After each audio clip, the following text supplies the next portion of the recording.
Bonjour les lumières, on continue aujourd'hui notre lecture en reprenant la section 4, les deux tableaux du chapitre 17, page 383. Voilà, et donc comme je le disais à l'instant en off, je vous annonce qu'on fait une petite coupure, un petit peu de vacances pour les dimanches du CM, pour aller se baigner, pour aller voilà, faire ce qu'on veut, se balader. Et on reprend donc le jeudi 15 août pour l'Assomption, la prochaine lecture. Voilà, voilà. Allez, c'est parti. Je relis donc la fameuse section très importante pour bien voilà, étudier les relations particulières, les deux tableaux. C'est une section super importante puisque Jésus nous met vraiment voilà, en parallèle la relation particulière et sainte. Voilà, vue par l'ego et vue par le Saint-Esprit. Donc, de toute façon, c'est une section que moi, j'ai déjà lu 1000 fois, qu'à chaque fois qu'on fait voilà, des rencontres, des journées d'éveil, des retraites sur ces thèmes-là, on la reprend particulièrement parce qu'elle est vraiment riche d'informations. Allez, c'est parti. Section 4, les deux tableaux. Dieu a établi sa relation avec toi pour te rendre heureux. Et rien de ce que tu fais qui ne partage son but ne peut être réel. Donc, rien de ce qu'on fait qui ne nous rend pas heureux ne peut être réel. C'est tout simple. La seule fonction de quoi que ce soit est le but que Dieu lui a assigné. À cause de la raison pour laquelle il a créé sa relation avec toi, la fonction des relations est à jamais devenue de rendre heureux et rien d'autre. Pour remplir cette fonction, tu entres en relation avec tes créations comme Dieu fait avec les siennes. Alors, comme je l'ai souvent dit, nos créations sont nos pensées d'amour. On est une pensée d'amour, Dieu rentre en relation avec nous, ses pensées d'amour, et nous, on rentre en relation avec nos pensées d'amour. Donc, vous voyez, là, en plus, à chaque fois, j'explique toujours au nouveau, etc. Et puis, à chaque fois qu'on oublie, souvenez-vous, le monde que vous regardez, ce ne sont pas des gens, vous voyez, ce sont des idées à vous. Ben voilà. En fait, il nous redit ça. On rentre en relation avec nos créations, nos pensées d'amour. Et si on veut rentrer en relation avec une pensée qui n'est pas de l'amour, eh ben, en fait, on rentre en relation avec ce qu'en a fait l'ego, en fait. Hein. Voilà. À cause de la raison pour laquelle il a créé sa relation avec toi, la fonction des relations est à jamais devenue de rendre heureux et rien d'autre. Pour remplir cette fonction, tu entres en relation avec tes créations comme Dieu avec les siennes, car rien de ce que Dieu a créé n'est à part du bonheur. Il n'est rien de ce que Dieu a créé qui ne demande qu'à étendre le bonheur comme son Créateur l'a fait. Tout ce qui ne remplit pas cette fonction ne peut pas être réel. En ce monde, il est impossible de créer. Or, il est possible de rendre heureux. J'ai dit maintes fois que le Saint-Esprit ne te priverait pas de tes relations particulières, mais qu'il les transformerait. Tout ce que cela veut dire, c'est qu'il leur rendra la fonction que Dieu leur a donnée. Il est clair que la fonction que tu leur as donnée est de ne pas rendre heureux. Mais la relation sainte partage le but de Dieu plutôt que de viser à lui faire un substitut. Chaque relation particulière que tu as formée est un substitut à la volonté de Dieu qui glorifie la tienne plutôt que la sienne à cause de l'illusion qu'elles sont différentes. Tu as formé des relations très réelles, même en ce monde. Or, tu ne les reconnais pas parce que tu as donné une telle prédominance à leur substitut que lorsque la vérité t'appelle, ce qu'elle fait constamment, tu réponds par un substitut. Chaque relation particulière que tu as formée vise, comme but fondamental, à t'occuper l'esprit si complètement que tu n'entendes pas l'appel de la vérité. Et on en a tous fait l'expérience. On sait très bien que c'est, oui, effectivement, bien ça le but. En un sens, la relation particulière était la réponse de l'ego à la création du Saint-Esprit. Voilà, l'opposition. Qui lui-même, le Saint-Esprit, était la réponse de Dieu à la séparation. Car même si l'ego ne comprenait pas ce qui avait été créé, il avait conscience d'une menace à la création du Saint-Esprit. Tout le système de défense que l'ego a développé pour protéger la séparation contre le Saint-Esprit était en réponse au don de Dieu par lequel il l'avait béni. Et sa bénédiction lui permettait d'être guéri. Cette bénédiction tient en elle-même la vérité sur tout. Et la vérité, c'est que le Saint-Esprit est en étroite relation avec toi parce qu'en lui, t'es rendu ta relation avec Dieu. La relation avec lui, le Saint-Esprit, n'a jamais été rompue parce que le Saint-Esprit n'a été séparé de personne depuis la séparation.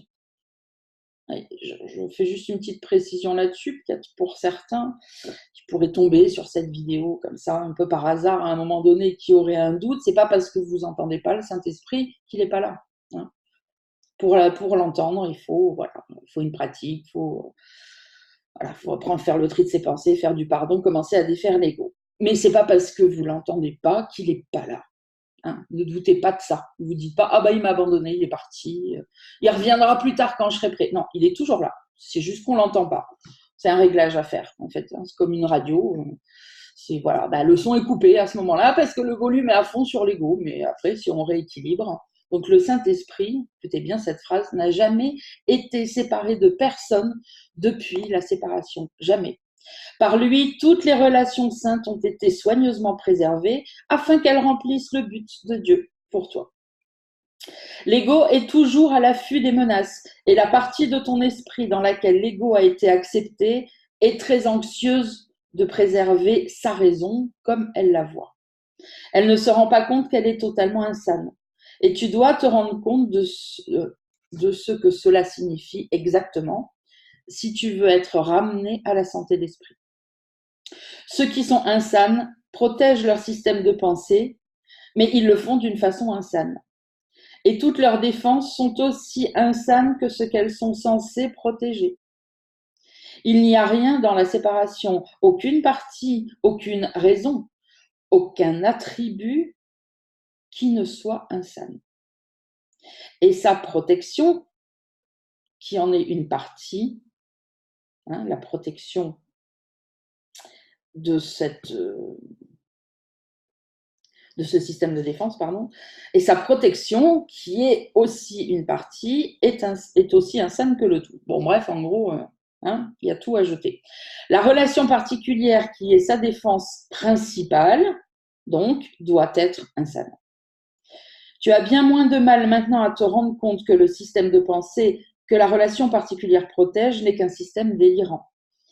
Tu reconnais, au moins dans les grandes lignes, que l'ego est insane. Or, il te semble encore que la relation particulière est quelque peu différente. Nous l'avons pourtant examiné de beaucoup plus près que bien d'autres aspects du système de pensée de l'ego dont tu as été plus désireux de lâcher prise. Mais tant que celui-ci reste, tu ne lâcheras pas prise des autres, car celui-ci n'est pas différent. Conserve celui-ci et tu as tout conservé. Il est essentiel de se rendre compte que toutes les défenses font ce qu'elles voudraient défendre. La base sous-jacente de leur efficacité aux défenses, c'est qu'elles offrent ce qu'elles défendent. Ce qu'elles défendent est mis en elles pour être sauvegardé et en opérant, elles te l'apportent. Chaque défense opère en offrant des dons et le don est toujours une miniature du système de pensée que la défense protège, insérée dans un cadre doré. Ce cadre est très élaboré, tout serti de joyaux, poli et orné de profondes sculptures. Son but est d'avoir de la valeur en lui-même, pour détourner ton attention de ce qu'il renferme. Mais tu ne peux pas avoir le cadre sans le tableau. De la façon dont elles opèrent, les défenses te font penser que tu le peux. La relation particulière a le cadre le plus imposant et le plus trompeur de toutes les défenses que l'ego utilise. Son système de pensée est offert ici, entouré d'un cadre si lourd et si élaboré que le tableau est presque oblitéré par son imposante structure. Dans le cadre sont tissées toutes sortes d'illusions d'amour, fantasques et fragmentées, serties de rêves, de sacrifices et d'agrandissement de soi, où s'entrelacent des fils dorés de destruction de soi. Le brillant du sang resplendit comme des rubis, et les larmes, facettées comme des diamants, luisent sous la lumière, sous la faible lumière dans laquelle l'offrande est faite. Regarde le tableau, ne te laisse pas distraire par le cadre. Ce don t'est fait pour ta damnation. Si tu le prends, tu croiras que tu es damné. Je fais juste une petite pause sur cette phrase parce que ça peut faire un peu quand on lit ça. Ah, mais moi je l'ai pris, ah, mais je suis damné. Ok? Donc, regardez ce qu'il dit. Ce don est fait pour ta damnation, donc par qui, évidemment, toujours pareil, par l'ego. Si tu le prends, il n'a pas dit tu seras damné, il a dit tu croiras que tu es damné. Ok? Voilà. C'est parce qu'on croit à l'enfer, au mal, à la damnation, qu'on en fait l'expérience. Parce qu'on est capable de faire l'expérience de nos croyances, même fausses. Mais ça ne change rien à la réalité. Ok? Donc, si tu prends ce don de l'ego, tu croiras que tu es damné et tu souffriras d'effets illusoires malgré tout parce que tu as cette puissance. Mais donc, il suffit de renverser la croyance pour... voilà, parce qu'il n'y a aucune damnation. La damnation n'existe pas. On continue. Tu ne peux pas avoir le cadre sans le tableau. Ce que tu estimes, c'est le cadre, car tu n'y vois aucun conflit. Or, le cadre n'est qu'un emballage pour le don de conflit. Le cadre n'est pas le don. Ne te laisse pas tromper par les aspects les plus superficiels de ce système de pensée, car ces aspects renferment le tout, qui est complet en chaque aspect. La mort réside dans ce don brillant. Ne laisse pas ton regard s'attarder sur la lueur hypnotique du cadre. Regarde le tableau et rends-toi compte que c'est la mort qui t'est offerte. C'est pourquoi l'instant saint est si important dans la défense de la vérité. La vérité elle-même n'a pas besoin de défense, mais tu en as besoin, toi, pour avoir accepté le don de mort.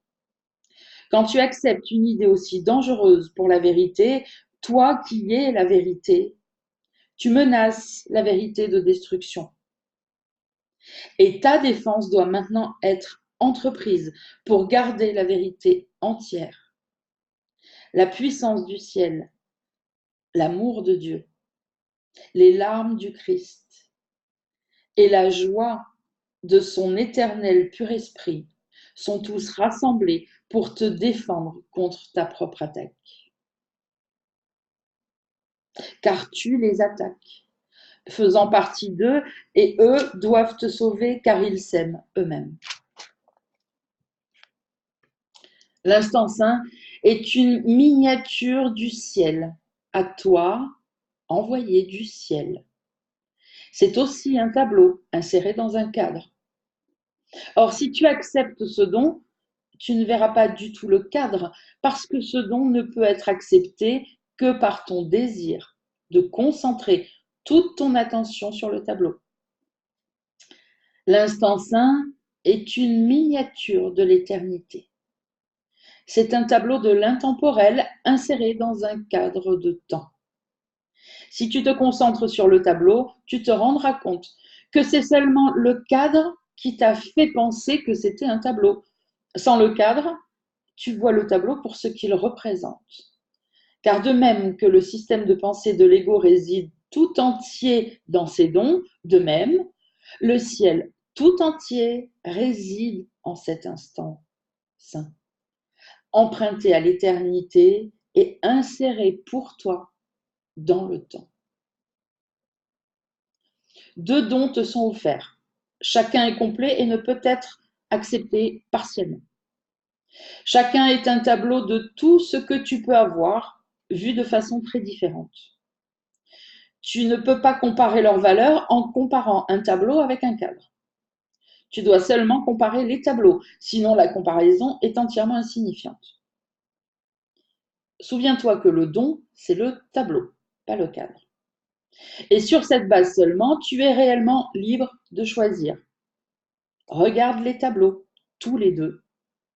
L'un est minuscule, difficile à voir, sous les lourdes ombres de son encadrement énorme et disproportionné.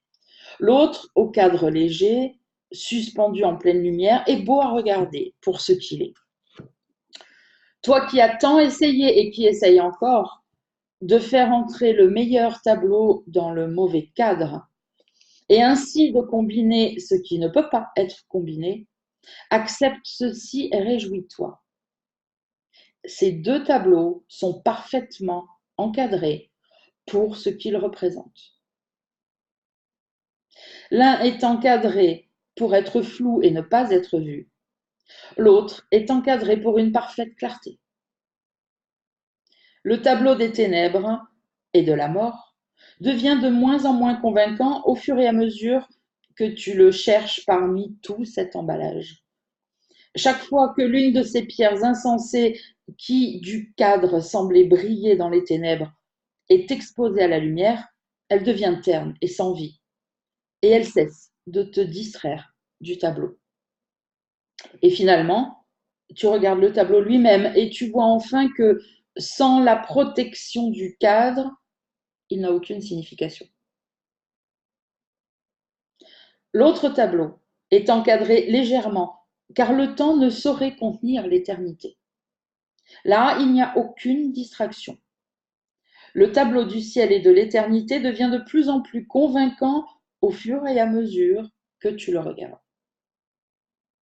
Et maintenant, parce que tu les compares réellement, une transformation des deux tableaux peut enfin se produire.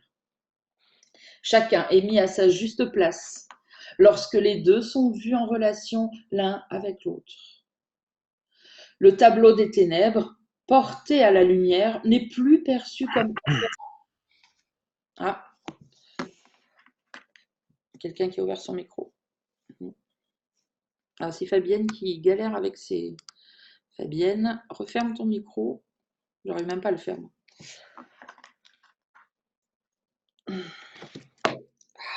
Alors, je vois rien sans mes lunettes. Fabienne, tu m'entends? Bon. Allez, on continue. Ce que je disais.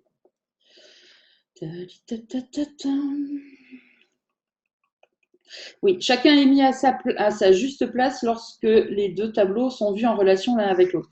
Du coup, ça me permet de faire une pause. C'est très bien parce que, vous voyez, comme c'est important, je le dis plein de fois, mais là, voilà, ça me revient. C'est important de comparer. Vous pouvez pas, c'est des erreurs qu'on fait au début et puis avec beaucoup de bonne volonté, puis on se perd. On peut pas que étudier l'ego ou on peut pas que étudier le courant miracle et réussir à comprendre tout ça, à faire les pardons, à arrêter de pardonner, à arrêter de juger, etc., etc. C'est vraiment la mise en parallèle qui nous permet de prendre conscience des choses. Il faut toujours regarder les deux trucs pour pouvoir, surtout dans des périodes quand on veut rechoisir des buts, il faut regarder les deux. Parce que sinon, on se perd sans s'en rendre compte, en fait.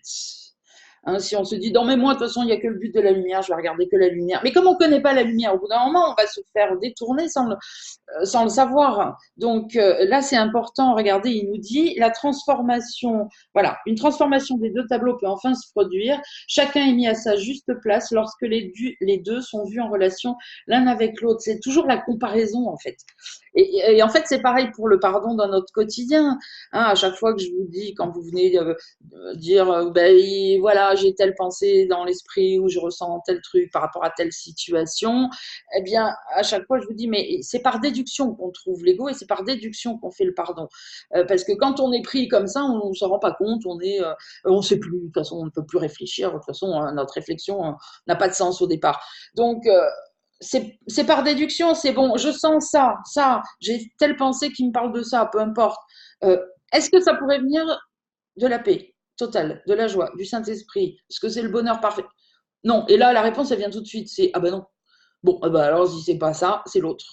Voyez. Et c'est pareil pour les buts, enfin pour tout. C'est toujours en regardant bien les deux trucs et en les comparant que c'est évident en fait. Qu'il n'y en a aucun qui va échouer là. Aucun. Là où on échoue, c'est quand on ne regarde pas les deux. Parce qu'effectivement, si on manque de pratique ou de compréhension ou d'études, ben voilà. Mais même pour celui qui ne connaît pas grand-chose, je veux dire, si vous les mettez côte à côte, c'est flagrant, quoi. Ça se voit. Hein, comme je dis toujours, on n'est pas idiot. Si on le voyait quand on suivait l'ego aussi souvent, on ne le ferait pas. Si on le suit souvent, c'est parce qu'on ne le voit pas, parce que ça nous paraît pas grave, insignifiant, même bon des fois, etc. Donc c'est toujours en faisant les comparaisons pour tout que vous y arriverez. Et pour ça, il n'y a besoin d'aucun niveau et tout le monde en est capable. Tout le monde est capable de voir noir et blanc et de dire bah non, je prends blanc, quoi. Allez. Et donc à ce moment-là, le tableau des ténèbres porté à la lumière n'est plus perçu comme apeurant, mais le fait que ce n'est qu'un tableau a finalement fait son chemin en toi. Et ce que tu vois là, tu le reconnais pour ce que c'est. Un tableau de ce que tu pensais réel, mais qui ne l'est pas. Et rien de plus. Car au-delà de ce tableau, tu ne verras rien. Le tableau de lumière, d'une manière on ne peut plus claire et contrastante, est transformé en ce qui se trouve au-delà du tableau.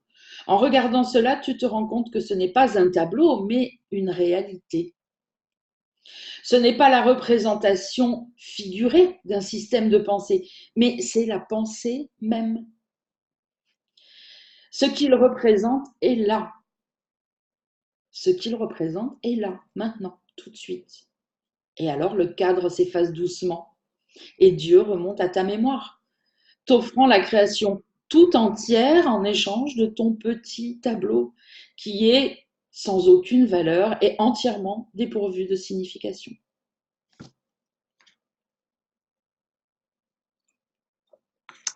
Lorsque Dieu s'élève à sa juste place et toi à la tienne, tu fais alors à nouveau l'expérience de la signification de la relation et tu connais qu'elle est vraie.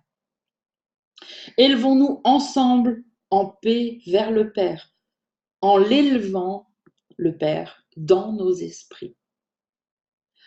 Nous gagnerons tout en lui donnant la puissance et la gloire, ne gardant plus aucune illusion sur l'endroit où elles sont. Elles sont en nous par son élévation dans notre esprit. Ce qu'il a donné est à lui. Cela brille en chaque partie de lui, et nous sommes une partie de lui. Cela brille en chaque partie de lui comme dans le tout. Toute la réalité de ta relation avec lui réside dans notre relation réciproque. L'instant saint, lui de la même façon sur toutes les relations, car en lui, elles ne font qu'un. Car il n'y a ici que la guérison déjà complète et parfaite. Car Dieu est ici, et là où il est, ne peuvent être que le parfait et le complet. Donc je le redis sur cette dernière phrase qui est tellement bien formulée. Là où est Dieu ne peuvent être que le parfait et le complet. Le Saint-Esprit, c'est une partie de Dieu, ça ne peut être que parfait et complet. Donc dans votre vie, quand vous essayez de pratiquer, là où c'est pas parfait et complet, c'est l'ego, il n'y a pas à discuter. Et vous savez ce que vous avez à faire après. Voilà. C'est par comparaison que c'est évident.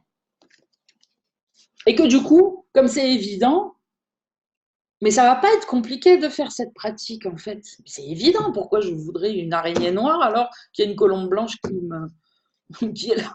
Enfin, ouais, vous allez voir, ça va. C'est pas compliqué en fait. C'est même avec joie que vous allez faire ce choix parce que c'est évident. On fait toujours les choix dans la complication quand on a un doute, quand on n'a pas tout compris, c'est évident en fait. Personne va aller choisir une tarentule quand il y a une colombe blanche à côté, quoi. C'est sûr. Allez, on continue. Section 5, la relation guérie. La relation sainte est l'expression de l'instant saint en vivant dans ce monde. Comme tout ce qui a trait au salut, l'instant saint est un mécanisme pratique dont témoignent les résultats. L'instant saint n'échoue jamais. L'expérience en est toujours ressentie. Toujours. Or, sans expression, il n'en reste pas souvenir. La relation sainte est un appel constant de l'expérience par laquelle la relation est devenue ce qu'elle est. De même que la relation non sainte est un hymne de haine continuelle à la louange de son faiseur, l'ego, la relation sainte est un chant heureux à la louange du rédempteur des relations. La relation sainte, qui est une étape majeure vers la perception du monde réel, est apprise. c'est l'ancienne relation non sainte transformée et vue à nouveau. La relation sainte est un accomplissement phénoménal de l'enseignement. Sous tous ses aspects, comment elle commence, se développe et s'accomplit, elle représente le renversement de la relation non sainte.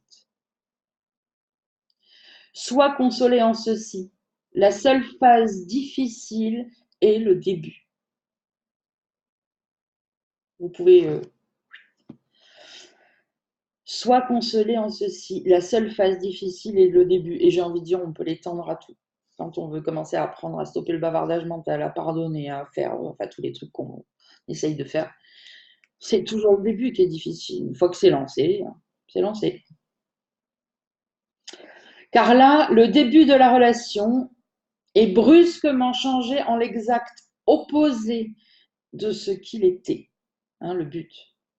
C'est le premier résultat après avoir offert la relation au Saint-Esprit pour qu'il l'utilise à ses fins et pour plus que nous, on l'utilise pour ce qu'on veut obtenir dans le monde. Cette invitation est acceptée immédiatement et évidemment, et le Saint-Esprit ne gaspille pas de temps avant d'introduire les résultats pratiques de cette demande d'entrée. Aussitôt, son but remplace le tien. Cela s'accomplit très rapidement, mais il semble ensuite que la relation est perturbée, désaccordée et même très pénible.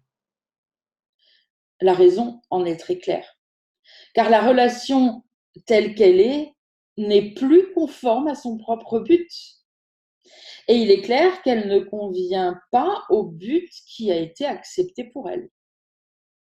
Dans sa condition non sainte, ton but est tout ce qui semblait lui donner une signification jusqu'à présent. Mais maintenant, elle ne semble plus avoir aucun sens, cette relation. Beaucoup de relations ont été rompues à ce stade et la poursuite de l'ancien but a été rétablie dans une autre relation. Car une fois que la relation non sainte a accepté le but de sainteté, elle ne peut plus jamais être ce qu'elle était. La tentation de l'ego devient extrêmement intense avec ce changement de but. Et oui, il ne veut pas, lui, que le but se change. Car la relation n'a pas encore été suffisamment changée pour rendre son ancien but complètement sans attrait. Et sa structure est menacée par la reconnaissance du fait qu'elle est inappropriée à son nouveau but. Le conflit entre le but et la structure de la relation est si apparent qu'ils ne peuvent coexister. Or maintenant, le but ne sera plus changé. Solidement fixé dans la relation non sainte, il n'y a pas d'autre recours que de changer la relation pour qu'elle s'accorde au but. Jusqu'à ce que cette heureuse solution soit vue et acceptée comme seule issue à ce conflit, la relation peut paraître extrêmement tendue. Il ne serait pas plus doux de changer le but plus lentement, contrairement à ce qu'on a envie de se dire là tout de suite en même temps. Oui, mais on n'a qu'à le faire, hein. On y a tous pensé, je suis sûre. Eh bien, on n'a qu'à faire autrement. Alors, réponse.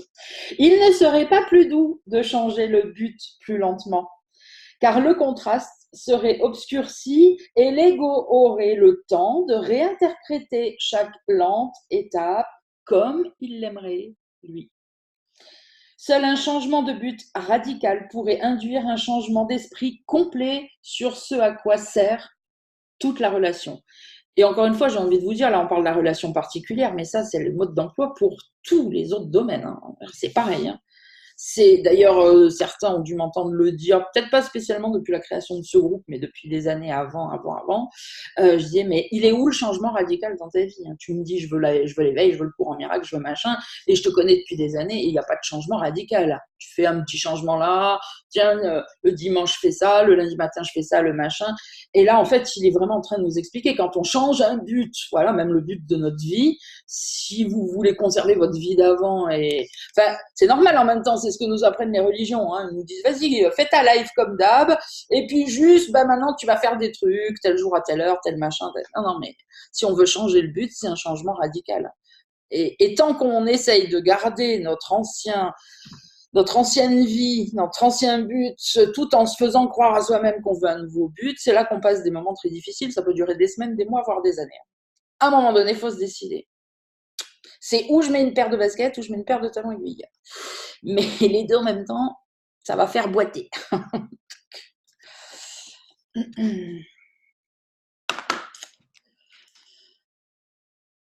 Alors, je sais plus où j'étais, en haut de la page, je crois. Au fur et à mesure que ce changement se développe et finalement s'accomplit, elle devient, donc la relation, de plus en plus bienfaisante et joyeuse. Mais au début, la situation est ressentie comme très précaire. Vous voyez, il insiste bien à chaque fois, soulignez bien ces mots, ça va être dur, c'est très précaire, c'est machin, pour bien comprendre que c'est normal ce processus. Enfin, il nous explique, il nous prévient, il n'est pas en train de nous dire faites ce que je dis et cherchez pas à comprendre. Hein. Donc, voilà. Il faut vraiment savoir pour pouvoir comprendre ce qui se passe au moment où on le vit. Une relation entreprise à des fins non saintes par deux individus a soudain la sainteté pour but. Eh oui. Lorsque ces deux personnes contemplent leur relation du point de vue de ce nouveau but, ils sont atterrés, inévitablement. Il se peut même que leur perception de la relation devienne tout à fait désorganisée. Et pourtant, la précédente organisation de leur perception ne convient plus au but qu'ils ont convenu d'atteindre. Voici le temps de la foi. Tu as laissé ce but être fixé pour toi. C'était un acte de foi. N'abandonne pas la foi maintenant que les récompenses de la foi sont introduites. Si tu as cru que le Saint-Esprit était là pour accepter ta relation, pourquoi maintenant ne croirais-tu pas encore qu'il est là pour purifier ce qu'il a entrepris de guider? Aie foi en ton frère, donc au partenaire, durant cette période qui n'est difficile qu'en apparence. Le but est fixé et ta relation a pour but la santé d'esprit. Car tu te trouves maintenant dans une relation insane, reconnue comme telle à la lumière de son but. Alors maintenant, voici ce que l'ego conseille. Substitue à celle-ci une autre relation à laquelle ton ancien but conviendra tout à fait. Tu ne peux pas échapper à ta détresse qu'en te débarrassant de ton frère. Tu ne peux échapper d'ailleurs. Tu ne peux échapper à ta détresse qu'en te débarrassant de ton frère. Évidemment que c'est ça que nous dit l'ego. Et vous voyez qu'en règle générale, c'est un peu ce qui se passe dans le monde. Hein. On a une relation, au bout d'un moment, ça ne va pas, elle capote, c'est normal, elle est non saine, donc ça part en éclat. Le but est mauvais sans le savoir. Hein.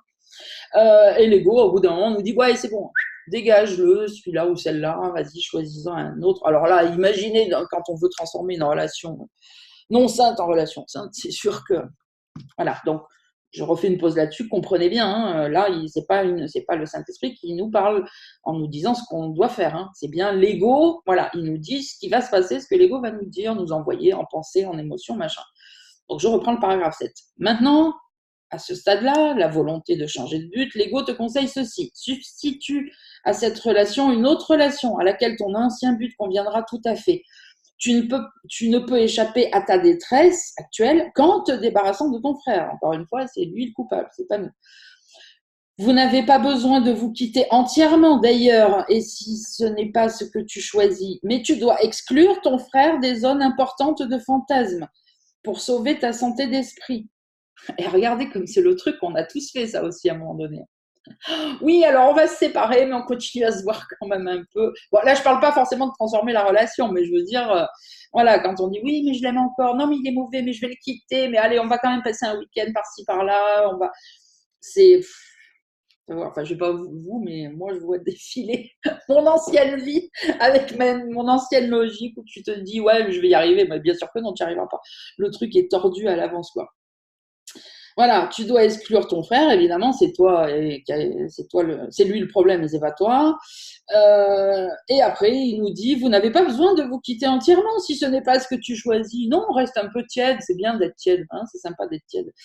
Mais par contre, tu dois exclure de ton frère des zones importantes de fantasme pour sauver ta santé d'esprit. N'écoute pas cela maintenant, nous dit là le Saint-Esprit qui reprend la parole.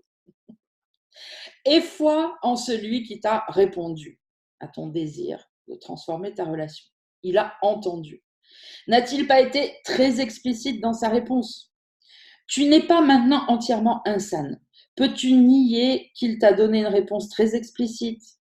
Il demande maintenant que tu aies la foi un peu plus longtemps, même dans la plus grande perplexité, car cela passera et tu verras émerger la justification de ta foi qui t'apportera une éclatante conviction. Ne l'abandonne pas maintenant et n'abandonne pas ton frère. Cette relation est née à nouveau comme sainte. Accepte avec joie ce que tu ne comprends pas et laisse cela t'être expliqué quand tu perçois son but agir en elle pour la rendre sainte. Tu trouveras bien sûr de nombreuses occasions de blâmer ton frère pour l'échec de votre relation, car il semblera parfois qu'elle n'a pas de but. Le sentiment d'errer sans but viendra te hanter en te rappelant toutes les voies par lesquelles tu as cherché satisfaction auparavant et pensé l'avoir trouvée. N'oublie pas maintenant la misère que tu as réellement trouvée et n'insuffle pas la vie à ton ego défaillant, car ta relation n'a pas été rompue, elle a été sauvée.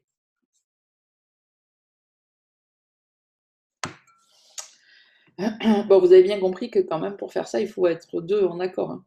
C'est pas un truc qu'on peut faire tout seul. Hein. Là, c'est très clair, il l'a dit tout à l'heure. Hein. Donc voilà, je fais juste cette précision. Je vais vous dire, j'en sais pas beaucoup plus que vous sur les relations, machin, parce que moi, de toute façon, j'ai abandonné mes relations avant le cours en miracle. Enfin bon, bref, je suis pas en relation maintenant, donc j'ai pas fait ça. Donc moi, je vous donne que des conseils sur ce que j'ai fait, que j'ai vécu, que j'ai compris, machin. Donc voilà, comme vous, hein. Donc il y en a qui sont en couple, qui ont peut-être envie de faire ça. Bon, d'ailleurs, on parle de couple, mais après il y a toutes les relations, hein. Familiale, machin. Mais c'est pareil, je veux dire, voilà, moi j'ai toujours fait ma part, mais j'ai pas encore eu quelqu'un dans ma famille ou machin avec qui j'ai pu mettre ça en place. Donc je ne peux pas vous livrer mon expérience. Par contre, je lis comme vous et je vois bien que tout à l'heure il a dit qu'il faut que les deux s'y mettent, ce qui me paraît logique. Hein. Voilà. Alors après, si vous avez des questions, des interrogations, il faut vous adresser à lui parce que il y a toujours des solutions avec le Saint-Esprit, mais voilà. Dans ce qu'il est en train de dire, effectivement, il explique quand les deux partenaires veulent aller dans le même sens, encore une fois, que ça soit amoureux, amical, familial, ça n'a aucune importance. Allez, on continue, paragraphe 9. Les voies du salut sont toutes nouvelles pour toi et tu penses avoir perdu ton chemin. Ton chemin est perdu, mais ne pense pas que ce soit une perte. Dans ta nouveauté, souviens-toi que toi et ton frère êtes repartis ensemble. Prends sa main et marchez ensemble sur une route qui vous est bien plus familière que tu ne le crois maintenant. Et oui, c'est pas parce qu'on a oublié, mais comme il nous dit toujours, c'est enfoui en nous, mais on le sait. Hein. On se souvient de qui on est, on l'a déjà fait cette route, etc. Donc c'est juste de l'amnésie là en fait. Hein. Mais prends sa main et marchez ensemble sur une route qui vous est bien plus familière que tu ne le crois maintenant. N'est-il pas certain que tu te souviendras d'un but qui n'a pas changé de toute éternité? Mais bien sûr que si. Car tu n'as fait que choisir le but de Dieu, duquel ta véritable intention n'a jamais été absente. Par toute la filialité et joyeux écho de ton choix, s'entend le chant de liberté. Tu t'es joint à beaucoup dans l'instant saint, et beaucoup se sont joints à toi. Ne pense pas que ton choix te laissera inconsolé, car Dieu lui-même a béni ta relation sainte. Joins-toi à sa bénédiction et ne lui retiens pas la tienne. Car tout ce dont elle a besoin maintenant, c'est ta bénédiction, afin que tu puisses voir qu'en elle repose le salut. Ne condamne pas le salut, car il est venu à toi. Accueillez-le ensemble, car il est venu te joindre à ton frère en une relation où toute la filialité est bénie ensemble. Vous avez entrepris ensemble d'inviter le Saint-Esprit dans votre relation. Il n'aurait pas pu entrer autrement. Bien que tu aies commis de nombreuses erreurs depuis, tu as aussi fait d'énormes efforts pour l'aider à faire son travail. Il n'a pas manqué d'apprécier tout ce que tu as fait pour lui. Et il ne voit pas du tout les erreurs. As-tu fait preuve d'autant de gratitude à l'égard de ton frère? As-tu constamment apprécié ses bons efforts tout en passant sur ses erreurs? Ou ta reconnaissance a-t-elle vacillé et affaibli à ce qui semblait être la lumière des erreurs? Peut-être commences-tu à faire campagne pour le blâmer de l'inconfort de la situation dans laquelle tu te trouves. Or, par ce manque de reconnaissance et de gratitude, tu te rends incapable d'exprimer l'instant saint et ainsi tu le perds de vue. L'expérience d'un instant, si irrésistible soit-elle, s'oublie facilement quand tu permets au temps de se refermer sur elle. Elle doit être gardée lumineuse et gracieuse dans ta conscience du temps et non y être dissimulée. L'instant demeure. Mais où es-tu? Rendre grâce à ton frère, c'est apprécier l'instant saint et permettre ainsi que ses résultats soient acceptés et partagés. Attaquer ton frère, ce n'est pas perdre l'instant saint, mais c'est rendre ses effets inopérants. Tu as reçu l'instant saint, mais il se peut que tu aies établi une condition dans laquelle tu ne peux pas l'utiliser. Le résultat est que tu ne te rends pas compte qu'il est encore avec toi, l'instant saint. En te coupant de son expression, tu te nies à toi-même ses bienfaits. Et tu renforces cela chaque fois que tu attaques ton frère, car l'attaque doit te rendre aveugle à toi-même. Et il est impossible de te nier toi-même et de reconnaître ce qui a été donné et reçu par toi. Toi et ton frère, vous tenez ensemble en la sainte présence de la vérité elle-même. Voici le but avec vous. Ne penses-tu pas que le but lui-même arrangera avec joie les moyens de son accomplissement? C'est cette même divergence entre le but qui a été accepté et les moyens tels qu'ils sont maintenant qui semble te faire souffrir, mais dont le ciel se réjouit. Si le ciel était à l'extérieur de toi, tu ne pourrais pas partager sa joie. Or, parce qu'il est au-dedans, la joie aussi est à toi. Pardon. Vous êtes unis dans un même but, mais vous êtes encore séparés et divisés sur les moyens. Or, le but est fixé, ferme et inaltérable, et les moyens finiront certes par se mettre en place parce que le but est sûr. Et vous partagerez la joie de la fidélité, qu'il en soit ainsi. Comme tu commences à reconnaître et à accepter les dons que tu as si librement offerts à ton frère, tu acceptes aussi les effets de l'instant saint et tu les utilises pour corriger toutes tes erreurs et te libérer de leurs résultats. En apprenant cela, tu auras aussi appris comment délivrer toute la filialité et l'offrir avec joie et gratitude à celui qui t'a donné ta délivrance et qui voudrait l'étendre par toi. Le Saint-Esprit, bien sûr. On continue. Fixer le but. La mise en application du but du Saint-Esprit est extrêmement simple, mais elle est sans équivoque. De fait, pour être simple, elle doit être sans équivoque. Ce qui est simple est simplement ce qui se comprend facilement. Et pour cela, il est évident que ce doit être clair. Le but du Saint-Esprit est fixé de manière générale. Maintenant, il va travailler avec toi pour le rendre concret, parce que toute application est concrète. Il y a certaines lignes de conduite très précises qu'il fournit pour toute situation, mais souviens-toi que tu ne te rends pas compte encore de leurs implications universelles. Par conséquent, il est essentiel à ce stade que tu les utilises dans chaque situation séparément, jusqu'à ce que tu puisses regarder sans risque au-delà de chaque situation avec une compréhension bien plus vaste que celle que tu possèdes maintenant. En toute situation où tu te sens incertain, la première chose à considérer est celle-ci, tout simplement. Qu'est-ce que je veux qu'il en sorte? À quoi cela sert-il? Bon, je fais une toute petite pause parce que je vais lire tout ce chapitre-là. J'espère qu'on va aller au bout, comme ça on aura fini le 17 et bon, on verra.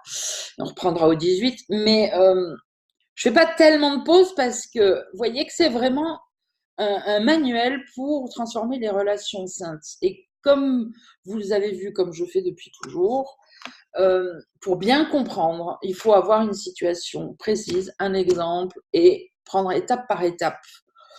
Donc, si ceux qui écoutent cette vidéo sont en train de faire ça dans leur vie, je ne parle pas des gens sur le groupe, hein, voilà, vous avez reprenez étape par étape, j'ai envie de dire, c'est comme les règles pour la décision, chapitre 30, c'est clac, clac, clac, clac, clac.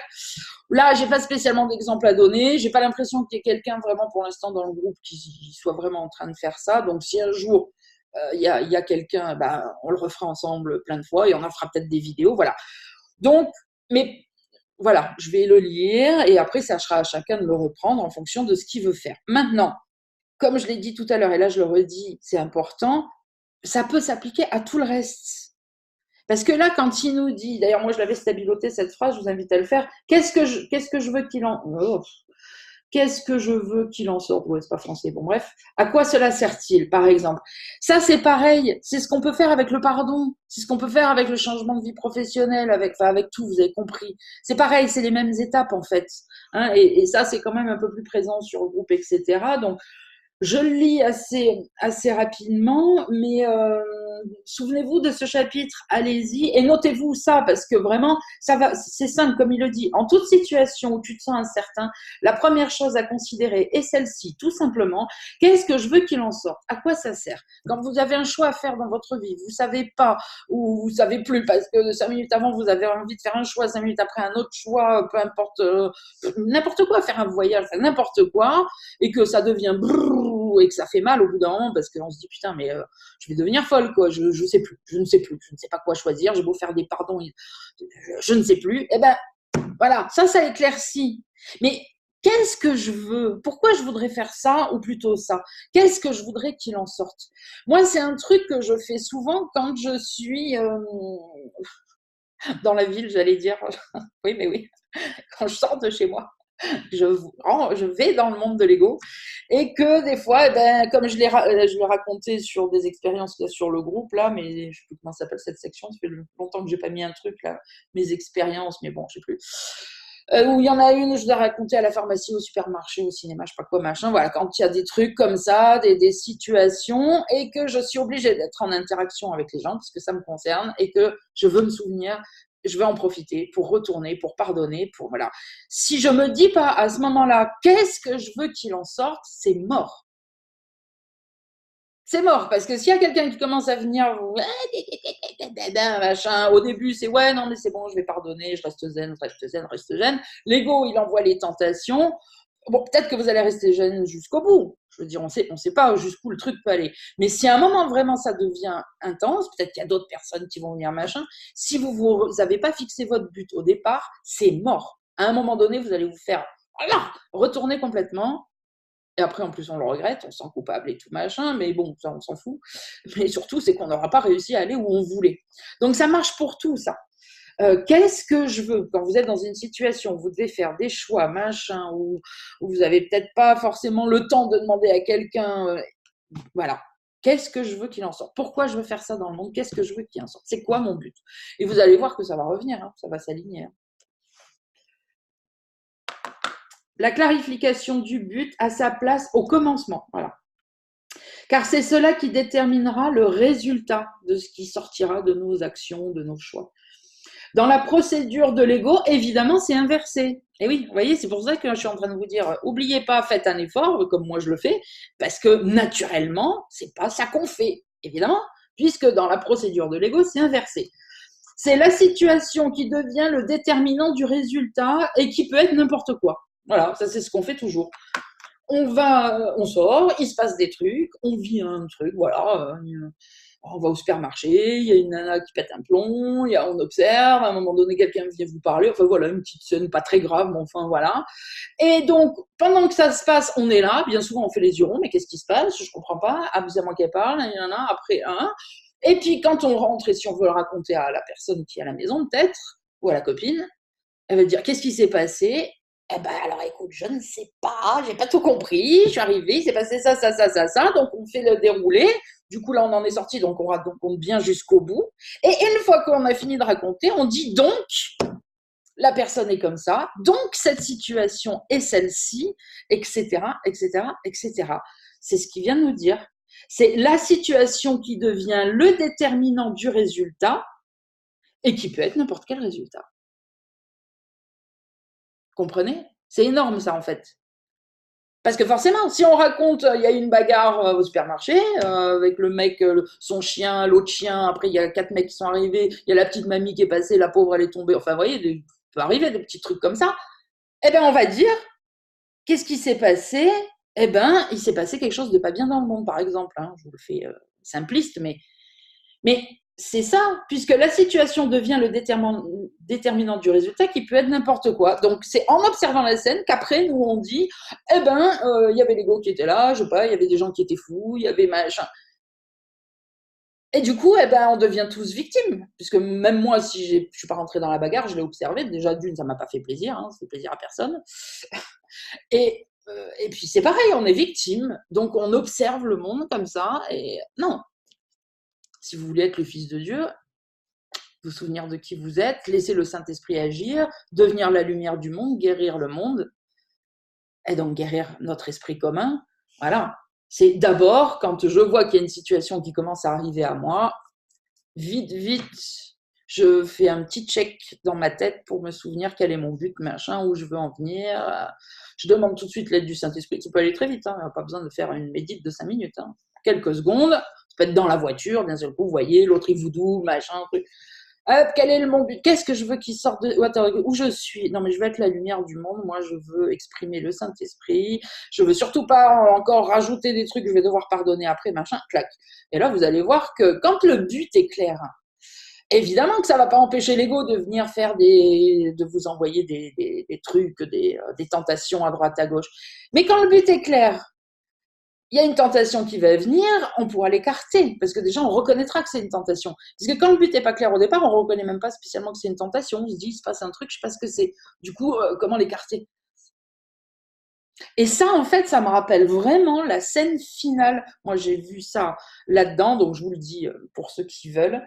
C'est la grande scène finale, je dis finale, mais ça dure bien, c'est bien les 20 dernières minutes, du film Wonder Woman, le dernier qui est sorti là, il y a 2-3 ans, que certains ont vu avec moi, il y a 2 ans, pour ceux qui l'ont déjà vu. Sinon, voilà, la grande scène finale, machin, où à la fin, évidemment, elle affronte le méchant, et où elle essaye d'avancer, de courir, voilà, c'est le combat final, et l'autre, il commence à lui faire lever le camion, la route, le machin, bon, c'est Satan, et c'est vraiment ça. Si tu sais ton but, il y a le camion qui vient, le poteau télégraphique, le bitume qui se lève, le machin, c'est pas grave, elle sait où elle va, clac, clac, clac, clac, clac. Bon, évidemment, en plus, c'est Superwoman, mais oui, mais nous aussi, on est Superwoman à ce moment-là, parce que si on a le Saint-Esprit en nous, on est Superwoman, hein, ou Superman, hein. Parce que c'est pas nous qui faisons le truc, hein, faut arrêter, hein. Nous, on fait rien du tout. Mais si on est persuadé d'avoir la force du Saint-Esprit, c'est ça, en fait, Superwoman, hein, c'est la force. Voilà, on lui a dit que c'est une princesse, que machin, qu'elle a la force, elle y croit, basta. Hein. Et puis alors là, elle affirme, hein, comme tous les super-héros d'ailleurs, hein, je suis Superwoman, fille de je sais pas quoi, machin, ils font tout ce truc. L'autre, c'est je suis Iron Man, je suis. Eh oui, ça commence par ça. C'est l'affirmation d'abord de qui on est, la certitude. Nous, on se rappelle que c'est le Saint-Esprit en nous qui va faire, hein, nous, on n'est pas capable. Et alors après, il peut vous arriver des machins, des trucs, des camions sur la gueule, un arbre qui tombe, machin, vous saurez quoi faire. Vous saurez les écarter. Bon, évidemment, c'est symbolique, hein, je ne dis pas qu'il va vous tomber des arbres, des camions sur la tronche, mais quelqu'un qui vient, qui vous commence à vous aboyer dessus, une pensée qui vient dans votre esprit qui veut commencer à faire clac, clac, clac, clac, tout ça ce sont des tentations. Une émotion de peur, c'est pareil, c'est une tentation de l'ego, et vous saurez l'arrêter, le stopper. Mais si vous ne savez pas ce qui est en train de se passer, que vous êtes pris au dépourvu, machin, vous n'allez rien réussir du tout. Juste à vivre le truc comme une victime, à vous en remettre une demi-heure après à culpabiliser et à vouloir par le pardon revenir en arrière. Et on le peut bien sûr, mais voilà. Ok. Donc cet été, allez voir Superwoman en VOD. Vous allez vous éclater. Hop, on continue. Enfin non, je reprends le paragraphe 2, parce que je ne sais plus où je me suis arrêtée, et je continue. Donc, en toute situation où tu te sens incertain, la première chose à considérer est celle-ci tout simplement. Qu'est-ce que je veux qu'il en sorte? À quoi cela sert-il? La clarification du but a sa place au commencement, car c'est cela qui déterminera le résultat.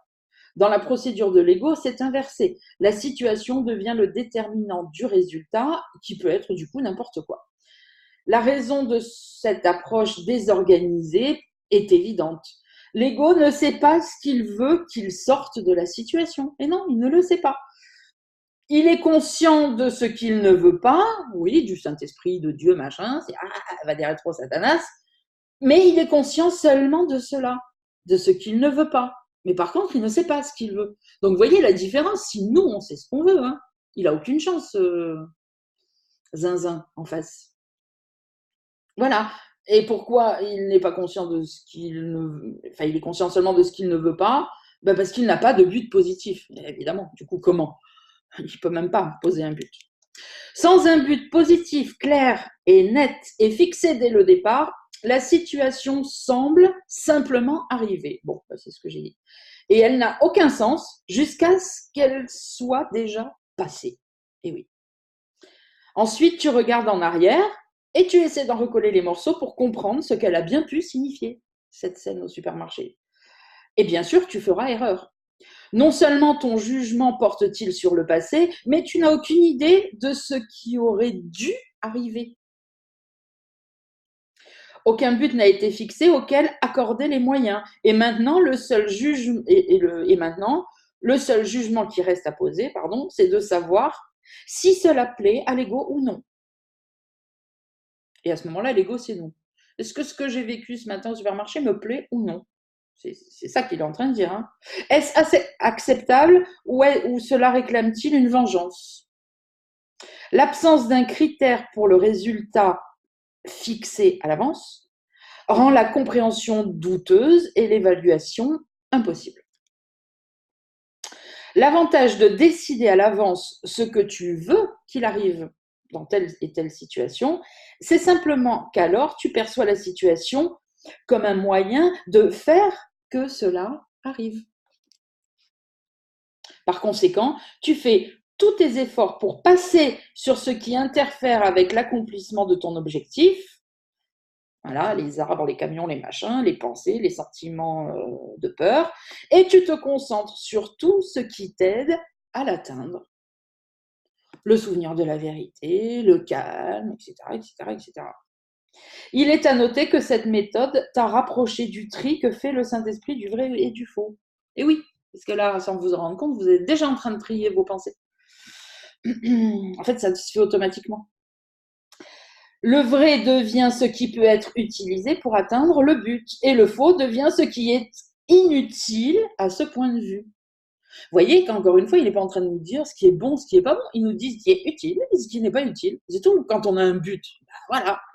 Si, tiens, je vois Brigitte en plein milieu de mon écran, donc je prends cet exemple. Si je veux faire une peinture à l'huile et que sur mon établi, parce que d'habitude, un coup je fais un fusain, un coup je fais un tableau à l'huile, un coup je fais un truc numérique, un coup machin, que j'ai toute la palette de tous les outils, si je veux faire une peinture à l'huile, je ne prends pas ma tablette, je ne prends pas mon fusain, je ne prends pas... C'est tout. Et c'est pas que c'est bon ou que c'est mauvais, c'est juste qu'à ce moment-là, c'est pas l'outil qu'il me faut pour faire ce que je veux. Et vous pouvez faire ça avec n'importe quelle autre discipline, vous comprenez bien le truc. C'est juste ça n'a rien à voir avec c'est bon ou c'est pas bon. Par contre, si je veux faire un dessin numérique pour l'envoyer à Sandrine, je vais pas prendre ma palette, mes couleurs et mes pinceaux. Ça, c'est inutile. Et c'est pas pour ça qu'ils sont à condamner et à jeter. Alors, c'est pas le moment, c'est tout. Le vrai devient ce qui peut être utilisé pour atteindre le but et le faux devient ce qui est inutile à ce point de vue. La situation a maintenant donc une signification, mais seulement parce que le but l'a rendue signifiante. Le but de vérité a d'autres avantages pratiques. Si la situation est utilisée pour la vérité et la santé d'esprit, son résultat doit être la paix. Et cela tout à fait indépendamment de ce qu'est le résultat. Si la paix est la condition de la vérité et de la santé d'esprit, et qu'elle ne peut être sans elle, elle doit être là où est la paix. Elles doivent être... Oui, il y a un truc là. Si la paix est la condition... Oui. Si la paix est la condition de la vérité ainsi que de la santé d'esprit, et que la paix ne peut pas être sans else, avec un S. Donc, la santé d'esprit et la paix doivent aussi, la santé d'esprit et la vérité, pardon, doivent être là où est la paix. J'ai essayé de vous l'éclaircir, j'ai plus embrouillé qu'autre chose. Bon, bref, hein, tout le monde saura le relire. La vérité vient d'elle-même. Si tu fais l'expérience de la paix, c'est que la vérité est venue à toi et tu verras le résultat véritablement, car la tromperie ne saurait prévaloir contre toi. Tu reconnaîtras le résultat parce que tu es en paix. Ici encore, tu vois l'opposé de la façon de voir de l'ego, car l'ego croit que la situation apporte l'expérience. Le Saint-Esprit connaît que la situation est telle que le but la détermine et qu'elle est expérimentée conformément au but. Vous comprenez bien que là, il est en train de nous dire que comme jusqu'à présent, notre but était la séparation, eh ben, on ne pouvait que vivre des expériences douloureuses. Là, il vient de nous l'expliquer. Le but de la vérité requiert la foi. La foi est implicite dans l'acceptation du but du Saint-Esprit et cette foi inclut tout. Là où le but de vérité est fixé, là doit être la foi. Le Saint-Esprit voit la situation dans son entier. Le but établit le fait que tous ceux qui sont concernés par elle joueront leur rôle dans son accomplissement. Cela est inévitable. Nul n'échouera en rien. Cela semble demander une foi qui te dépasse et qui dépasse ce que tu peux donner. Or, cela n'est vrai que du point de vue de l'ego, car l'ego croit à la résolution des conflits par la fragmentation, et il ne perçoit pas la situation dans son entier. Par conséquent, il cherche à découper des segments de la situation et à les traiter séparément, car il a foi en la séparation et non à l'entièreté. Confronté à n'importe quel aspect de la situation qui semble difficile, l'ego tentera d'éloigner cet aspect pour le résoudre ailleurs, et il semblera qu'il a réussi. Sauf que cette tentative est en conflit avec l'unité et doit obscurcir le but de la vérité. Et tu ne feras pas l'expérience de la paix, sauf dans le fantasme. La vérité n'est pas venue parce que la foi lui a été niée, étant retenue de là où était sa juste place. La vérité n'est pas venue parce que la foi lui a été niée, étant retenue de là où était sa juste place. C'est ainsi que tu perds la compréhension de la situation que le but de vérité t'apporterait, ou t'aurait apporté. Car les solutions fantasmatiques n'apportent que l'illusion de l'expérience. Et l'illusion de la paix n'est pas la condition dans laquelle la vérité peut entrer. Je fais juste une petite aparté sur cette dernière phrase que j'étendrai une autre fois. Mais je vais me la stabiloter en bleu pour essayer de me souvenir le jour où je la reprendrai. Clac. Il nous parle de l'illusion de la paix, là. Hein. Souvenez-vous bien de cette phrase. J'ai l'impression que c'est la première fois qu'il le dit, en tout cas aussi clairement. Bon. Au début, il y en a plein qui viennent me dire ah mais non mais là c'est bon, je suis en paix, je suis en paix, je suis en paix, je suis en paix. C'est normal, vous savez pas ce que c'est la paix. Donc dès qu'il y a plus, il se passe plus, dès que c'est plus le drame constant dans votre vie, vous avez l'impression que c'est la paix. Et forcément, vu que vous avez rien sur lequel vous basez, vous pouvez pas dire autrement que ça. C'est ce qui a l'air de ressembler le plus à la paix. N'oublions pas toutefois que l'ego sait nous donner l'illusion de l'amour, ça on le sait, et donc l'illusion de la paix, ok? Donc on en reparlera plus grandement quand ça sera le moment, parce que là j'ai pas l'info. Mais souvenez-vous, les résolutions fantasmatiques n'apportent que l'illusion de l'expérience. Et donc on peut faire l'illusion de la paix, de l'amour, de machin. Tant qu'on n'a pas d'un point de comparaison, ça sera difficile de savoir si c'est la vraie paix. C'est vrai que certains disent ah oui mais toi tu as déjà fait l'expérience alors tu sais. Oui bah oui mais tout le monde n'a pas fait l'expérience et Jésus s'adresse à tout le monde et c'est possible pour tout le monde. Donc, il y a d'autres moyens avant. Moi, j'utilisais d'autres moyens avant. Après, je fais mon expérience, j'en utilise d'autres. Puis après, je ne sais pas ce qui se passera. Et puis voilà. Donc, mais c'est pareil, il faut toujours rester dans ce cas-là, aller demander. Venez sur le groupe, parlons-en, enfin, comme d'hab. Mais attention, l'ego nous donne toutes les illusions l'amour, la paix, la bienveillance, la gentillesse, enfin tout. De toute façon, il prend tout et il essaye d'en faire son illusion, quoi. Ok. Bon, la stabilité mieux que ça. Car les solutions fantasmatiques n'apporte que l'illusion de l'expérience. Et l'illusion de la paix n'est pas la condition dans laquelle la vérité peut entrer. Bon, on continue. Du coup, je comprends pourquoi j'avais ça à lire aujourd'hui, avant de faire les vacances. Ah bah ouais, on va le finir en fait. Bon, autant j'ai fait court la semaine dernière, autant là, ça va peut-être déborder un chouïa, mais pas tant que ça. Donc, vous avez le cahier de vacances, là, j'ai envie de vous dire. Alors là, vous avez tout un mois pour vous entraîner sur toute la palette des expériences de votre vie pour mettre en place ce qu'on est en train de... Enfin, oui, pour mettre en place ce qu'on est en train de lire là, ce qui nous est enseigné là. Parce que... Et vous allez voir, hein, c'est génial en fait, ça marche tout seul comme sur des patins à roulettes hein, quand on fait ça. C'est toujours pareil, c'est le début qui est difficile. Une fois qu'on a commencé à le faire, ça va de mieux en mieux. Allez, on continue. Section 7, l'appel à la foi. Les substituts à des aspects de la situation sont les témoins de ton manque de foi. Ils démontrent que tu n'as pas cru que la situation et le problème étaient à la même place. Le problème était le manque de foi, et c'est ce que tu démontres quand tu t'éloignes de sa source et le places ailleurs. Le résultat est que tu ne vois pas le problème. Si tu n'avais pas manqué de foi en ce qu'il pouvait être résolu, le problème aurait disparu.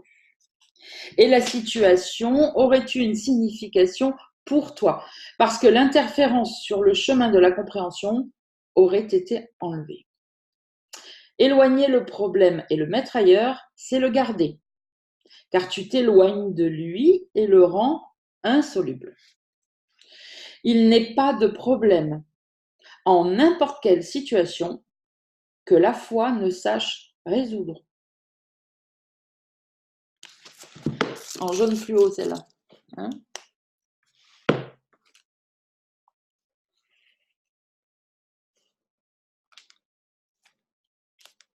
Il n'est pas de problème en n'importe quelle situation que la foi ne sache résoudre. Il n'est pas de déplacement de n'importe quel aspect du problème qui ne rende la solution impossible. Vous voyez là, de nouveau, il nous le met en parallèle. Soit on a la foi et ça va marcher, soit on essaye de faire de notre façon, on essaye de déplacer le problème, et là il nous dit, mais tu perds du temps ma chérie, parce que tu vas rendre la solution impossible, ça ne pourra pas venir à toi. Et forcément, tu vas finir par en souffrir. Car si tu mets une partie du problème ailleurs, la signification du problème doit être perdue. Or, la solution du problème est inhérente à sa signification. N'est-il pas possible que tous tes problèmes aient été résolus, mais que tu te sois éloigné de la solution plutôt? Or, la foi doit être là où quelque chose a été fait et où tu vois que c'est fait. Une situation est une relation, étant la jonction de pensées. Si des problèmes sont perçus, c'est parce que les pensées sont jugées comme étant en conflit. Mais si le but est la vérité, cela est impossible. Quelques idées de corps ont dû entrer. Quelques idées. Oh, ma pauvre fille, je recommence. Quelques idées de corps a dû entrer. Oui, bah oui, d'accord. Je ne sais pas pourquoi je l'ai mis au pluriel. Quelques idées, bon, c'est pareil. Quand tu dis de corps, là, ça veut vraiment dire les idées bassement matérielles, quoi, hein, de l'ego. Attrait avec le héros du rêve, voilà. C'est ça que je cherchais dans ce sens-là. Quelque idée de corps a dû entrer, car les esprits ne peuvent pas attaquer. Et oui, il n'y a que les corps qui peuvent attaquer. La pensée de corps est signe de l'absence de foi, car les corps ne peuvent rien résoudre. Rien. C'est leur intrusion dans la relation, une erreur dans tes pensées au sujet de la situation, qui devient alors la justification de ton absence de foi. Tu feras cette erreur, mais ne t'en fais pas. L'erreur n'a pas d'importance. Portée à la foi, l'absence de foi ne fera jamais interférence avec la vérité. Donc, je relis et on la souligne. Portée à la foi, l'absence de foi ne fera jamais interférence avec la vérité.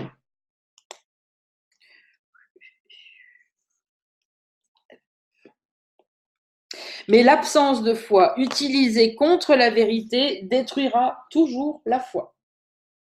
Si tu manques de foi, demande qu'elle soit rendue. où elle fut perdue. Et ne cherche pas à en être dédommagé ailleurs, comme si tu en avais été injustement privé. C'est seulement ce que tu n'as pas donné qui peut manquer en toute situation. Mais souviens-toi de ceci, le but de sainteté a été fixé pour ta relation et pas par toi.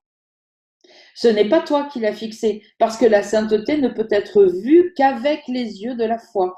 Et ta relation n'était pas sainte parce que ta foi en ton frère était si limitée et si petite.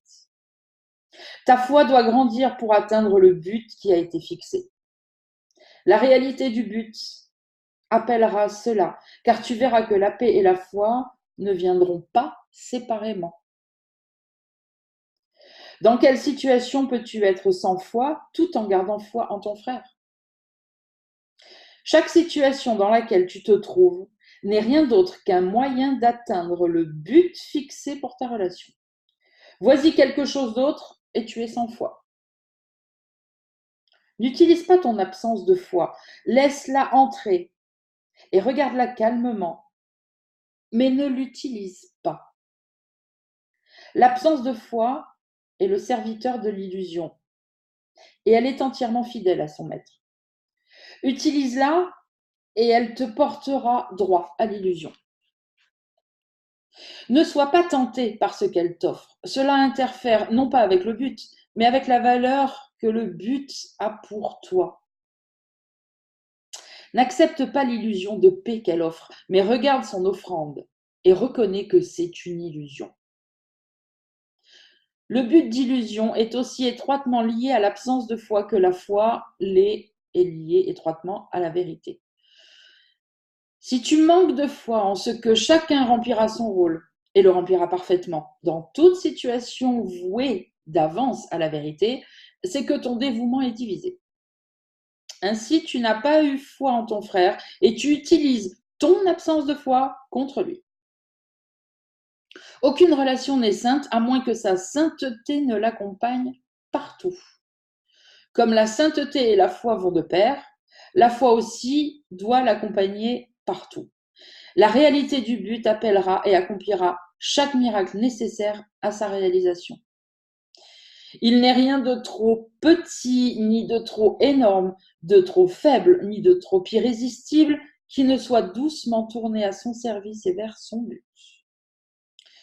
L'univers le servira avec joie, comme il servira, comme il sert l'univers, mais n'interfère pas. Le pouvoir placé en toi, en qui le but du Saint-Esprit a été établi, dépasse tellement ta petite conception de l'infini que tu n'as pas idée de la force immense qui t'accompagne. Oh, si, je vais vous raconter un truc du coup. Parce que, je sais pas, je ferai peut-être une vidéo, je mettrai sur le groupe pour accompagner ça, on verra.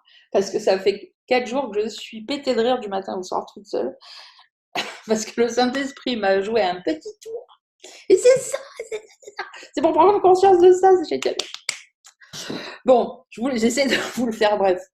Faut que je refasse des travaux chez moi, ma chambre, depuis que ma mère est morte, j'ai toujours pas de chambre, bon bref. Bon, ça fait longtemps que ça traîne. Et puis là, je commence à avoir des idées pour faire ci, ça. Donc, quand les idées viennent, que c'est clair, que c'est le Saint-Esprit, clac, j'achète un truc s'il faut acheter, je fais une action s'il faut, bon bref. Et donc, il n'y a pas très longtemps, là, je pensais avoir trouvé le lit, machin, et puis non, c'est tombé à l'eau. Bon, pas grave, parce que maintenant, effectivement, je vois qu'il y a un meilleur truc qui arrive. Mais entre-temps, j'ai acheté un fauteuil, parce que ça fait longtemps que je voulais, comme là, je refais ma chambre, je voulais une chambre avec un fauteuil. Ma chambre n'est pas très, très grande, mais je m'étais débrouillée en disant, bah, tant pis, j'enlèverai d'autres trucs, mais je veux un fauteuil, genre un joli fauteuil, genre un peu bergère, machin, vous voyez, un fauteuil. Et à force, je regarde pendant une petite période, pendant quelques jours, et à un moment donné, je tombe sur un site, putain, et je vois un truc, je dis, oh ouais, non, mais ça, c'est trop bien. Et alors, un fauteuil, bon, évidemment, c'est pas en France, c'est en Italie, bon, bref, donc du coup, même si c'est traduit en français, voilà. Et au bout d'un moment, je vois que le machin, ça s'appelle, parce que Même les bergères, suivant où vous allez dans les magasins, il y en a qui appellent ça une bergère, l'autre un fauteuil à oreille, l'autre machin. Donc je ne me fiais plus au nom, je dis bon, de toute façon, chacun y met son truc maintenant.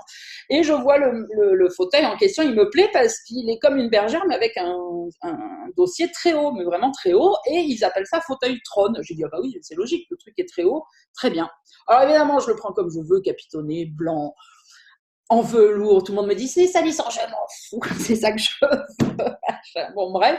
Et j'attends, et bon, évidemment, j'ai commandé ça il y a un moment, parce que ce genre de maisons font ça pratiquement sur commande, c'est pas très cher en plus, hein, étonnamment. Et donc, elle m'avait dit qu'elle me livrait le 15 septembre. Et là, elle m'appelle il y a une semaine pour me dire non, mais c'est bon, on l'a fait, on vous livre. Bon, très bien. Et je reçois le truc il y a 2 jours. Mais il faut que je vous fasse une vidéo parce que là, bon, je vous le mettrai sur le groupe. La photo que j'ai trouvée sur Internet, j'ai commandé par la photo, bien sûr. Vous allez dire, oui, bon, d'accord, c'est imposant, machin, mais voilà, c'est chouette. En plus, c'est évidemment pris en photo dans une pièce, donc en plus, ça me donnait même une idée de déco pour mon mur. Enfin bon. Et quand je reçois le machin, ah, c'est beau, hein, c'est magnifique. Hein. Ça passait presque pas la porte de ma chambre, tellement que c'est immense. C'est-à-dire que c'est le fauteuil du géant vert. C'est-à-dire que ma maison, elle est ridicule à côté du fauteuil. À chaque fois, je passe devant, je suis pliée. Et je suis pliée. Je peux pas manger. Ça fait 3 jours, je me dis ça va s'arrêter, je sais pas quand. Parce que ça ne s'arrête pas. Je suis obligée de fermer la porte de la chambre quand je vais faire pipi, parce que sinon je ris pendant une demi-heure. C'est pour d'autres gens, ce genre de truc, mais pas pour nous. Ah, je vais être bien dedans, hein, avec mon bouquin, tout machin. Mais la maison, ça, voilà, ça me fait penser même à Alice au Pays des Merveilles. On dirait que la maison a rétréci. Le truc, il est énorme. Oh putain. Et c'est ça. Et en fait, je me suis rendu compte, je discutais avec le Saint-Esprit, je dis, mais pourquoi tu m'as fait acheter ça? Ah, il est canon, hein, je regrette pas du tout. Hein. Mais je dis, même je vais devoir revoir les autres meubles en plus petit, puisqu'à un moment donné, je suis dans un appart, je suis pas dans une grande baraque. Je dis, putain, mais le lit en 160, c'est mort, il va jamais plus passer maintenant. Donc, bon, du coup, c'est très bien, ça sera un lit en 140, c'était bien mieux pour moi. Mais c'est ça. Et quand j'ai eu cette discussion avec lui, il me dit, ben voilà, tu vois, c'est que ça que tu es normalement. Et regarde, dans ta petite maison, dans ton petit appart, dans ton petit état d'esprit de petite merde que tu crois que tu es. Non, ça suffit maintenant. Et à chaque fois que je vois le fauteuil, je me dis, ah ouais, putain. Ah ouais, mon esprit, il est bien plus grand que ça. Et pourtant, hein, je suis pas un tic-tic, hein, je fais pas 1m30 et 40 kilos, je suis quand même imposante comme nana, je fais plus d'1m72, machin, je suis corpulente et tout. Mais le fauteuil, mais je suis une merde à côté du fauteuil. Je suis un petit poids. Donc, je vous mettrai la photo du fauteuil comme je l'ai trouvé sur Internet. Et après, je pense qu'il n'y a qu'en filmant, parce que même en prenant une fauteuil, si on n'a pas le. Enfin, je sais pas où, il faut mettre un guéridon à côté, un truc pour. Voilà, je ne l'ai même pas déballé. De toute façon, pour l'instant, on n'a pas fini les travaux, donc je laisse emballer. Mais à chaque fois que je passe devant, je suis pétée de rire. Je me dis, ça fait 2 jours que j'ai fermé la porte, parce que sinon, je vais faire pipi vite fait. Non, je ne sais pas vite fait. Je pleure dans le couloir pendant un quart d'heure. C'est énorme. Donc, voilà, prenez conscience de ça, parce que c'est vrai que en plus, je l'ai dit cette semaine avec les journées d'éveil de je ne sais plus qui. À chaque fois, je leur dis à tout le monde, de toute façon, plus ou moins la même chose, mais vous ne vous rendez pas compte de la puissance de votre esprit, vous ne vous rendez pas compte de la grandeur de notre pur esprit, de qui on est, etc. Et là, c'est vraiment ce qu'il est en train de, voilà, de nous dire. Tu n'as aucune idée de la puissance de l'esprit. Voilà, je vais reprendre le paragraphe 6. Le but d'illusion est aussi étroitement lié à l'absence de foi que la foi l'est à la vérité. Si tu manques de foi en ce que chacun remplira son rôle et le remplira parfaitement, dans toute situation vouée d'avance à la vérité, c'est que ton dévouement est divisé. Ainsi, tu n'as pas eu foi en ton frère et tu utilises ton absence de foi contre lui. Aucune relation sainte n'est sainte à moins que sa sainteté ne l'accompagne partout. Comme la sainteté et la foi vont de pair, la foi aussi doit l'accompagner partout. La réalité du but appellera et accomplira chaque miracle nécessaire à sa réalisation. Il n'est rien de trop petit ni de trop énorme de trop faible, ni de trop irrésistible, qui ne soit doucement tourné à son service et vers son but. L'univers le servira avec joie, comme il sert l'univers, mais n'interfère pas. Le pouvoir placé en toi, en qui le but du Saint-Esprit a été établi, dépasse tellement ta petite conception de l'infini que tu n'as pas idée de la force immense qui t'accompagne. Venez voir mon fauteuil, je vous assure. Venez faire un stage faites une étape pendant vos vacances parce que vous allez passer un bon moment. Vous allez voir. Tu peux utiliser cela en toute sécurité. Or, malgré toute sa puissance, si grande qu'elle va par-delà les étoiles jusqu'à l'univers qui s'étend derrière elle, ta petite absence de foi peut la rendre inutile si c'est l'absence de foi que tu préfères utiliser. Or, réfléchis à ceci et apprends la cause de l'absence de foi. Tu penses que tu reproches à ton frère ce qu'il t'a fait, mais ce dont tu le blâmes en réalité, c'est ce que toi, tu lui as fait. Ce n'est pas son passé, mais le tien que tu lui reproches. Et tu manques de foi en lui à cause de ce que tu étais. Or, tu es aussi innocent que lui de ce que tu étais. Ce qui n'a jamais été est sans cause et n'est pas là pour faire interférence avec la vérité. Il n'y a pas de cause à l'absence de foi, mais il y a une cause à la foi. Cette cause est entrée dans toute situation qui partage son but. Du centre de la situation rayonne la lumière de la vérité qui touche tous ceux que le but de la situation appelle. Et elle appelle chacun. Il n'est pas de situation qui n'implique toute ta relation sous chaque aspect et complète en chaque partie. Il n'est rien de toi que tu puisses laisser à l'extérieur tout en gardant la situation sainte. Car elle partage le but de ta relation tout entière et sa signification en découle. Entre dans chaque situation avec la foi que tu donnes à ton frère, sinon c'est à ta propre relation que tu es infidèle. Ta foi appellera les autres à partager ton but. Écoutez ça. Ta foi appellera les autres à partager ton but, comme ce même but a appelé la foi en toi. Et tu verras les moyens que tu utilisais autrefois pour te conduire aux illusions transformées en moyens pour la vérité. La vérité appelle la foi, et la foi fait de la place pour la vérité. Quand le Saint-Esprit a changé le but de ta relation en échangeant le tien de but contre le sien, le but qu'il a placé, s'est étendu à chaque situation dans laquelle tu entres ou entreras jamais. Ainsi, chaque situation a été libérée du passé, qui l'aurait rendu sans but. Tu appelles la foi à cause de celui qui marche avec toi dans toute situation. Tu n'es plus entièrement insane et tu n'es plus seul, car la solitude en Dieu doit être un rêve. Toi dont la relation partage le but du Saint-Esprit. Tu es mis à part de la solitude parce que la vérité est venue. Son appel à la foi est fort. N'utilise pas ton absence de foi contre elle, car elle t'appelle au salut et à la paix.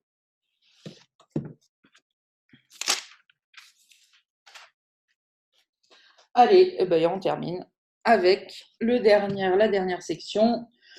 Section 8, les conditions de la paix. L'instant saint n'est rien de plus qu'un cas particulier ou un exemple extrême de ce que chaque situation est censée être. La signification que lui a donnée le but du Saint-Esprit, la signification que lui a donnée le but du Saint-Esprit est aussi donnée à chaque situation. Il appelle la même suspension de l'absence de foi, retenue et laissée inutilisée, afin que la foi puisse répondre à l'appel de la vérité. L'instant saint est l'exemple éclatant, la démonstration claire et sans équivoque de la signification de chaque relation et de chaque situation vue en son entier. La foi a accepté chaque aspect de la situation et l'absence de foi ne lui a imposé aucune exclusion. C'est une situation de paix parfaite, pour la simple raison que tu l'as laissée être ce qu'elle est. Cette simple courtoisie est tout ce que le Saint-Esprit demande de toi. Laisse la vérité être ce qu'elle est. Et oui, soyons courtois, cédez le passage. Cindy, code de la route, on cède le passage et on arrête de râler. Les voitures qui viennent de droite, elles passent. Sois courtoise.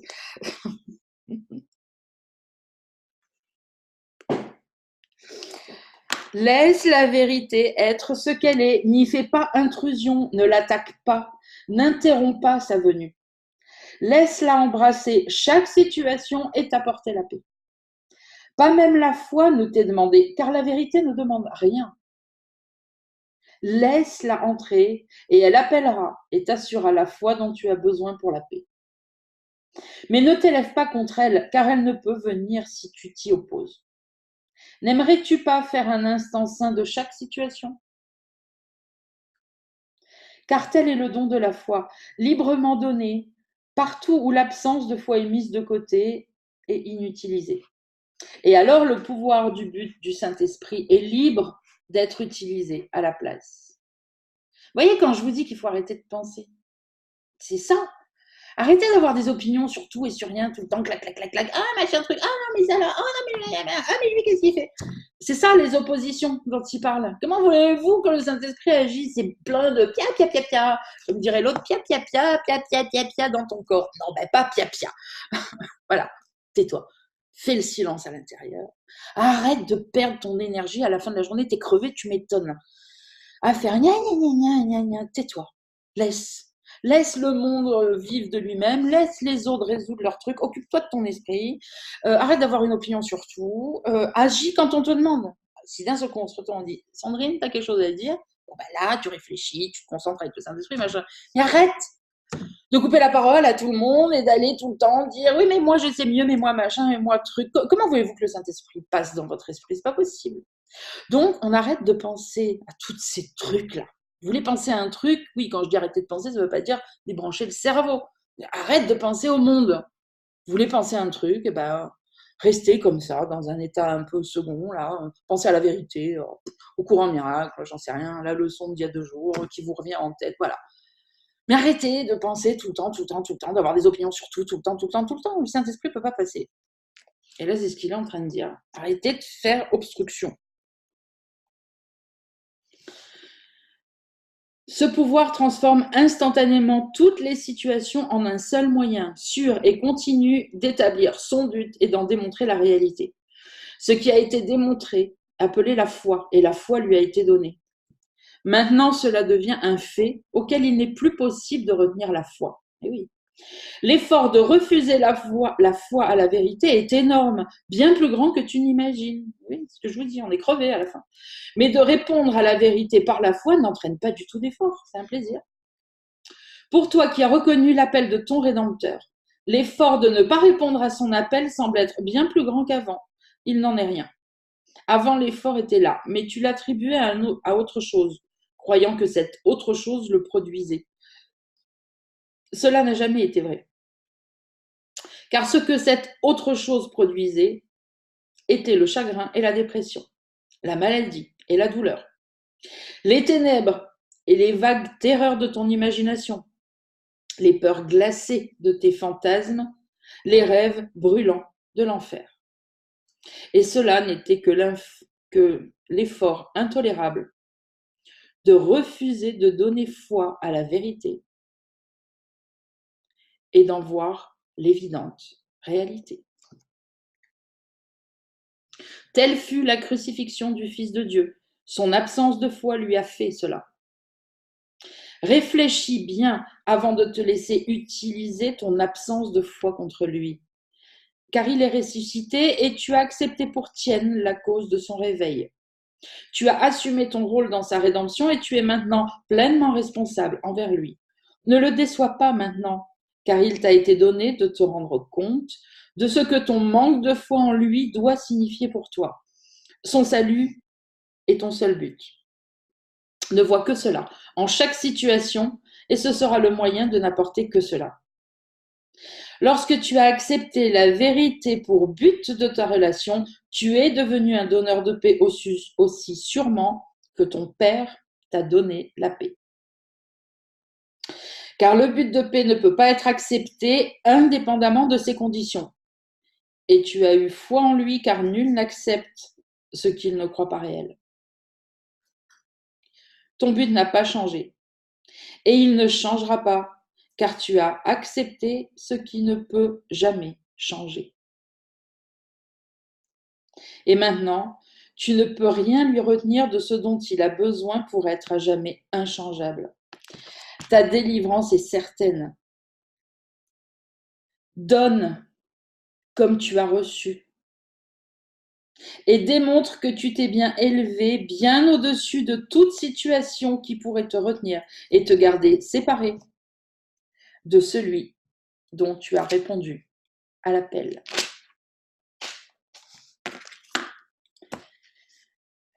Voilà les lumières.